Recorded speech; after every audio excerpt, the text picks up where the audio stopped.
One of the things I enjoy most about having a ministry that's outreach is going to other places and helping people. This trip brought us to the coast of Jalisco, Mexico, the city of Puerto Vallarta, located just below the Sierra Madre Mountains. Puerto Vallarta is known for tourism, but many people living there experience poverty.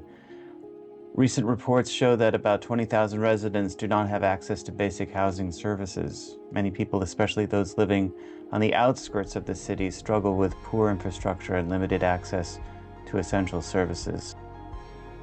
Our first stop was Lady of Guadalupe Catholic Church. We spoke with many of the parishioners and talked about some of the daily needs of the local people. We also talked about the mission of the church, as well as other denominations and faiths in the city.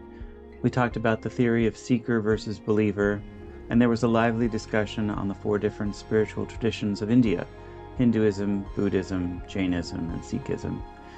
Outside the church, we met up with a group of Jehovah's Witnesses that were curious about 21st Street Mission and what we do. We also took the opportunity to give to some of the needy people along the Malecón, the tourist boardwalk. Later, we visited Iglesia del Santa Cruz and the Zona Romantica. This smaller church had a much more local feel to it. We spoke with many people who lived in the area and were confronting food insecurity. But as we were talking, the smoke started getting noticeably worse. One of the locals said that we needed to shelter in place because the cartel had been setting things on fire.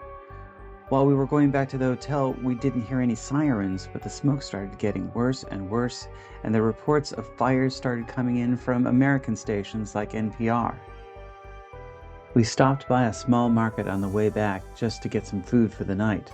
We had no idea what was really going on, or when we would be able to go back outside. The next day, we got up just to find some food, and the streets were empty.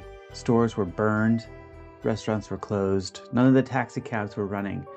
We heard that the airport had closed, and we got notifications that our flights had been canceled. We were trapped.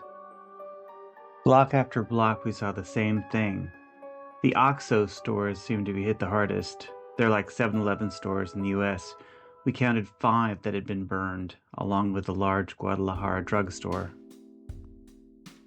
As soon as the airlines could get us out, we gave what we had to the church and left for the airport.